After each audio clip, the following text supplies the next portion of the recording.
What's up guys, I'm Phoenix Master 1 and welcome to my banner review and builds guide for Ascended Elincia, Lucia, Geoffrey, Bastian, and Ludveck. So Ascended Elincia this time is a staff flyer with Crimean Scepter as her preferred weapon. She does have minus on special cooldown in this weapon and also has the Wrathful Staff built in, and she's able to provide the +6 attack and speed buff as well as the follow-up attack in the player phase status to herself and the allies within 2 spaces. So that is pretty much the supportive part of her weapon, using which she's able to provide support to her allies and also to herself.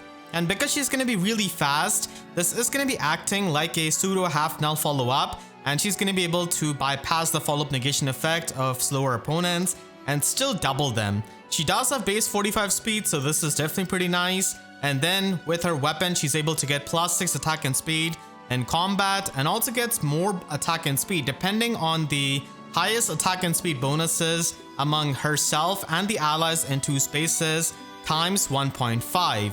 So she's able to be really offensive with this kind of weapon and get a lot of attack and speed in the combat, while also providing the visible attack and speed buff to herself and the allies, and also the player phase guaranteed follow-up attack. We have seen that before with Naga and with Legendary Lucina with her Future Vision 2, but definitely not on a healer like Elincia here. Her offenses are going to be really good at base 44 attack and base 45 speed, so she is a completely offensive staff flyer who's going to be hitting really hard with this kind of weapon. And she also comes with a damaging special in Light's Restraint. So this is a 2 cooldown special, which is going to be becoming 1 cooldown with Elincia's weapon. And this special is not going to be going down whenever an assist is going to be used, and it does boost the damage by 25% of foes' resistance. So it's not really all that much compared to what we have seen before in Holy Pressure, but it trades that pretty much for lower cooldown. And when this special is going to be triggered, it is going to be inflicting that Pulse Smoke and the Guard status on the target and the target within 2 spaces of that target. So this is going to be a pretty nice special for many of the healers, and also for Elincia because she's able to trigger this on her double attack. And this special is going to be a bit less awkward for many of the other healers because it is 2 cooldown special and it's not really a 3 cooldown special like Holy Pressure. She does come with the tier 4 version of Dazzling Staff and Dazzling Shift, so this allows the unit to move to a space adjacent to an ally within 2 spaces. So it pretty much gives you the teleportation effect, which is really good for the mobility, and it also inflicts -4 speed on foe during the combat. And it does have the Dazzling Staff built into it, so it's pretty much the tier 4 version of it with a different name. Elincia is going to be able to provide some good fodder to the other healers in form of a damaging special in Light's Restraint, and also the tier 4 version of Dazzling Staff and Dazzling Shift, which you can actually get at the same time. For her base kit, she does come with attack speed push 4 and speed resistance hold, which does go well with her offensive playstyle. So overall, she's going to be functioning as a good offensive staff flyer with her offenses and the attack and speed buffs that she can get out of her weapon, and being able to trigger Light's Restraint on her double. And she's also going to be a pretty nice fodder for the other staff units. Being an Ascended unit, she does have access to 1 free Ascended asset, so you can definitely try and go for the speed super boon that she has got, and doubling with her is definitely going to be pretty important so that she can trigger her special on the double. She does come with a pretty nice base kit, so there's really not much you have to do. You can just give her Blade Session Sacred Seal and you should be fine. But if you do want to replace her slot skill for something else, then attack speed catch 4 is going to be the option, and you can even give her Return Plus. So like I said before, because she's an Ascended unit, you do not have to spend any kind of Floret on her when you're going to be trying to get the Ascended asset. So you can just get the speed super boon, and if you get a plus attack or plus speed IV Elincia, then you can just ascend the other asset. So she's going to be functioning mainly offensively, so this kind of build is going to be helpful. And she's also going to be having good synergy with attack speed unity and the teleportation of Dazzling Shift. And she already gives herself the visible buff to her attack and speed, so that's why if she does get panicked or gets debuffed in those stats, then the unity skill is definitely going to be coming into the play. She doesn't really need any kind of other change to her kit because she already comes with the damaging special, has got Dazzling Shift, and already has the hold skill, which is going to be giving her the consistent debuffs. And because she already can get the visible buffs and can teleport, attack speed Oath 4 is really not going to be optimal on her, and you can just function with builds like these if you do want to change up her slot skill. Lucia is a sword infantry unit and she's definitely very unique because of Queen's Blade, her preferred weapon. So this provides her with +3 attack, and if she's at or above 25% HP, then she can get +5 to all of her stats, deals true damage based on 20% of her speed, and also gets 30% damage reduction against the attacks in the combat.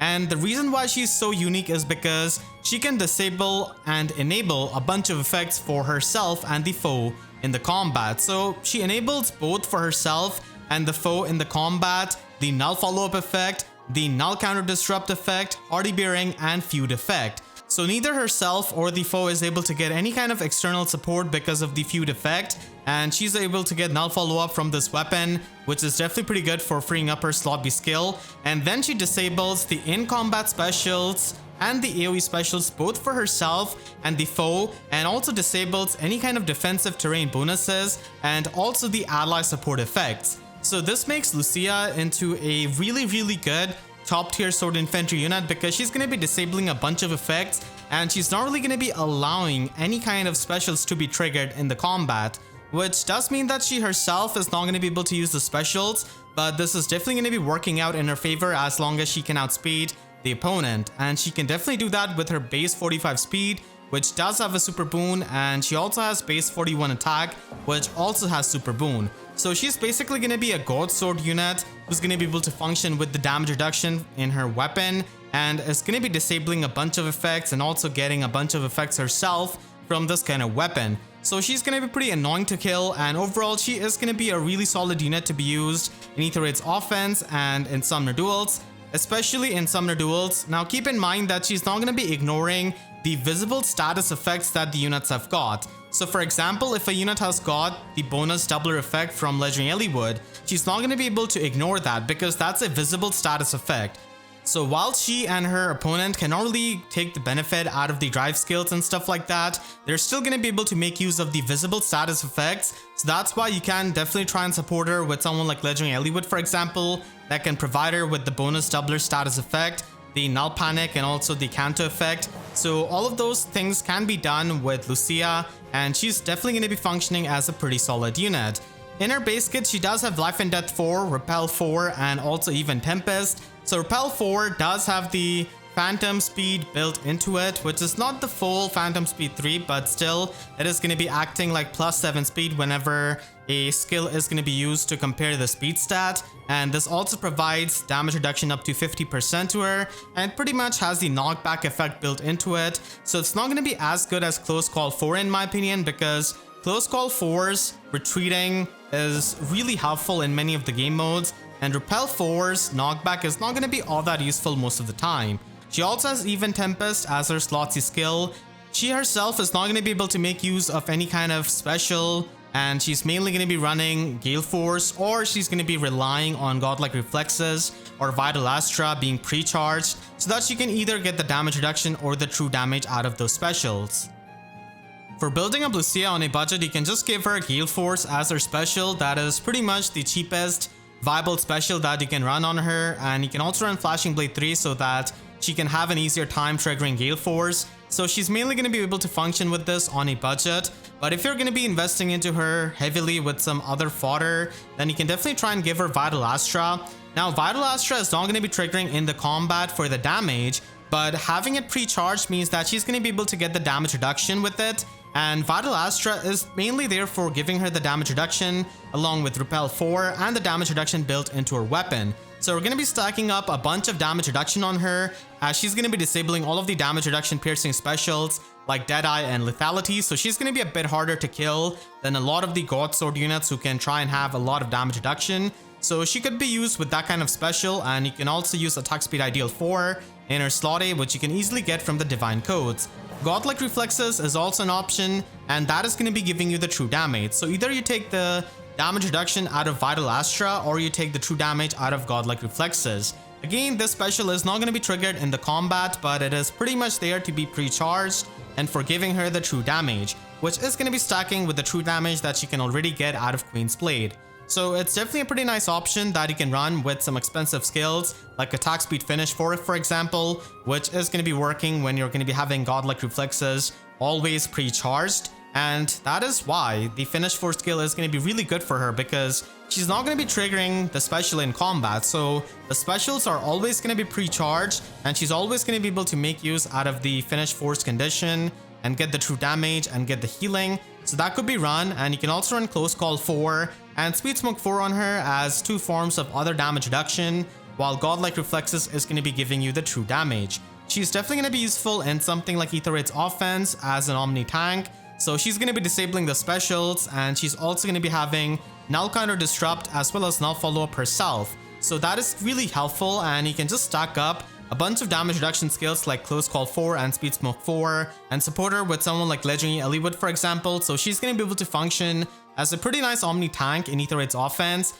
Again, Vital Astra is going to be used here as a pre-charge special so that she can get more damage reduction, and you can definitely make use of Ask her and maybe provide her some kind of other support so that she can pre-charge her Vital Astra, and she can definitely be used in Summoner Duels or Summoner Duels S. So she could be used with the Finish skill there, and also a bunch of damage reduction skills with Vital Astra, Close Call, and Speed Smoke 4. And you're probably going to be seeing a lot of Lucia right now in the game in Summoner Duels S, because Might of Myriads is a captain skill that you can run. So that is definitely going to be one of the better captain skills that you can run on Lucia, which does provide her with even more stats and also the distant counter effect. Geoffrey is a Lance Cavalier with Queen's Lance as his preferred weapon, so this does give him minus on special cooldown, and if he has got any kind of bonus active, then he's going to be able to get the Near Trace effect, which is definitely pretty good for freeing up his slot B skill. If he initiates combat or if he's within 2 spaces of an ally, then he's able to get extra stats in the combat, and this is going to be 5 plus the highest buffs on each stat of himself and his support partners. So this is definitely going to be helpful so that he can be a stat ball essentially and get more stats in the combat, and bare minimum he's going to be getting like plus 5 to all of his stats. So that is pretty good, and he also gets damage reduction for 40% on foe's first attack. And if he has got a bonus active and if he initiates combat or is within 2 spaces of an ally, then he's going to be able to get the follow-up negation effect. So overall, Queen's Lance is going to be a pretty nice weapon to make Geoffrey into a pretty decent Lance Cavalier. Of course, there's a bunch of competition when it comes to this class, but still, he's going to be a pretty decent unit overall with this kind of weapon, and he's going to be able to get the damage reduction, the follow-up negation, and also get the Near Trace effect out of this weapon. The base kit does have Flow Force 3, so this is going to be helping him get the partial null follow-up in the player phase, and also neutralize any kind of debuffs to his attack and speed.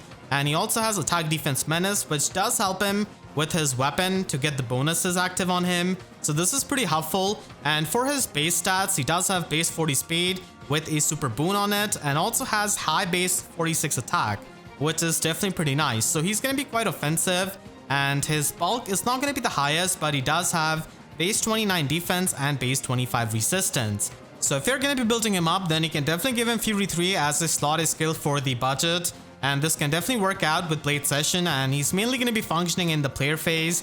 But if you want to give him a bit more skills, then you can definitely give him Attack Speed Solo 4. And you can definitely run him with Gale Force because he does have pretty high base attack.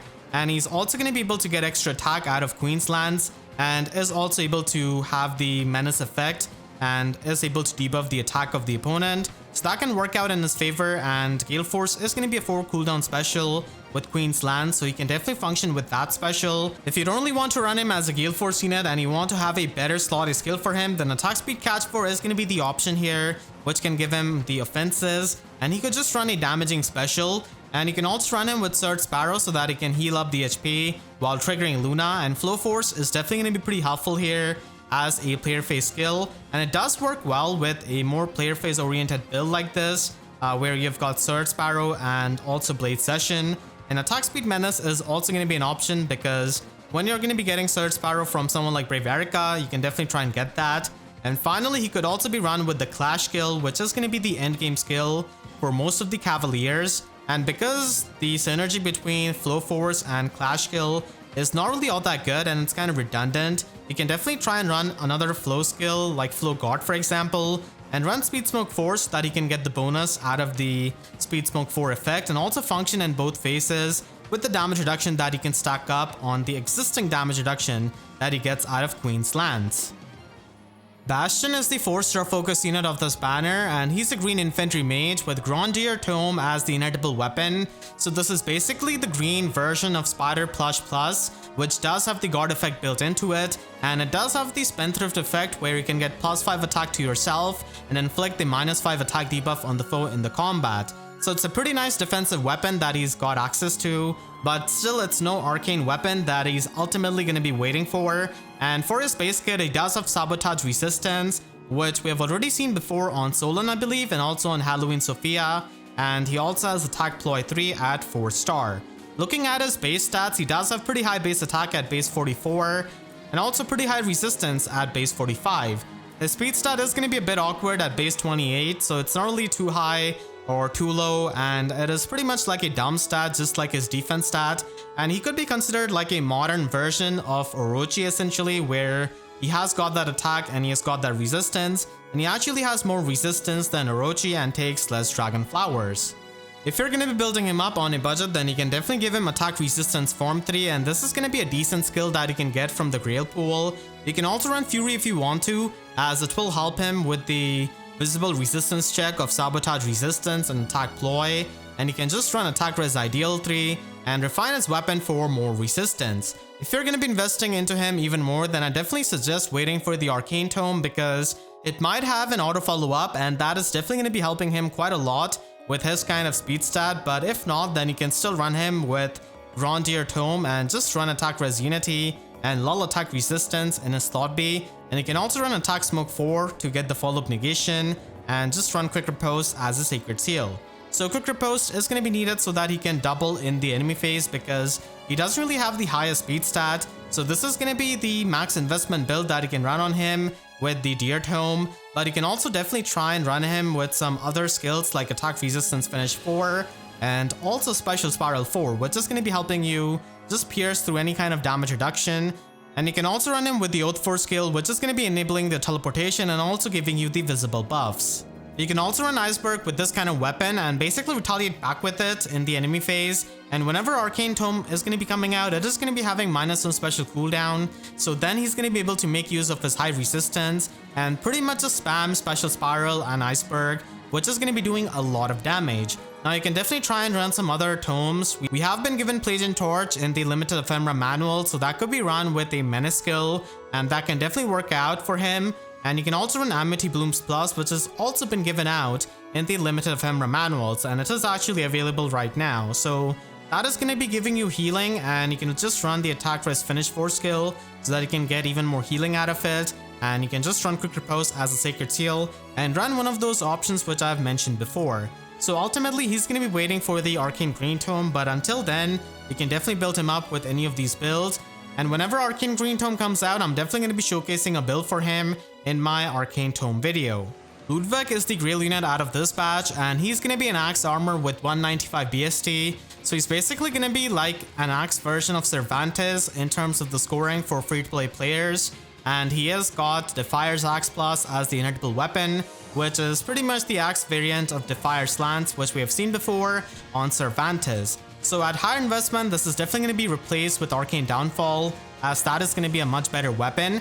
And he does have Sturdy Stance 2 at 4-star and Vengeful Fighter 3 at 5-star. So he's basically going to be like a high-scoring free-to-play Grail unit that people can definitely use in their arena cores. But still, it's not really going to be worth it a lot of the times, because he's an armor unit with 1 mobility, so that's not the greatest thing in arena unless you are going to be using a bonus legendary unit. In that case, you do get the highest score without fishing, and you also get 1 death per match, so that could work out if you're just aiming for the highest score. But still, he's not going to be as good in terms of the performance as many of the other Axe armor units, which have got much better stat spread or a much better weapon, or they just have a preferred weapon like Hans, for example, and they are not an armor unit. So Ludveck has got 44 base attack with a super boon on it, and also has base 45 defense, which also has a super boon. He doesn't really have the highest resistance, but it is definitely workable at base 28, and his speed is also pretty awkward at base 32. So he can definitely be compared with Flame Emperor, an existing Axe armor Grail unit, and he's basically going to be a new gen Axe armor. Ludveck can definitely function as a near save armor unit if you invest heavily into him, but he's not really going to be standing out too much. If you want to build him up on a budget, then you can just give him attack smoke 3 and swap, and that is going to be working out fine. But at higher investment, he's definitely going to be appreciating Arcane Downfall as his weapon, and he can just run Slick Fighter or Crafty Fighter in his slot base so that he can get the auto follow up in the enemy phase. And Arcane Downfall is going to be helping him retaliate back with Bonfires, which is definitely going to be doing a lot of damage with his high defense. So this is a near save build that is pretty standard that could be run on him, and he can also be run with Crafty Fighter in the slot base so that you can not run a stand skill and just run attack defense unity instead and protect him from the debuffs to 2 of his main stats. So that is definitely going to be an option as well. And if you're going to be using him in Arena, then he could be run with a scoring build with Aether and Rally plus skill.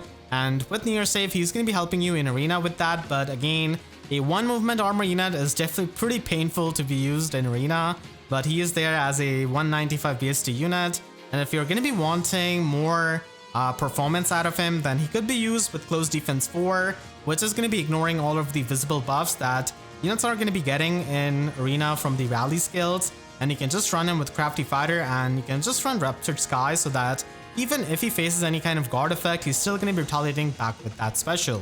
I hope you all enjoyed this video. If you did, then make sure to leave a like and a comment, helped you tremendously. And if you really enjoyed, you could always support me directly by using super thanks down below or by becoming a YouTube member. And for more FEH videos, make sure to subscribe and hit the notification bell, because YouTube sub boxes are about as functional as your specials against Lucia. So with that said, I'll see you guys next time. Thank you so much for watching and have a great day.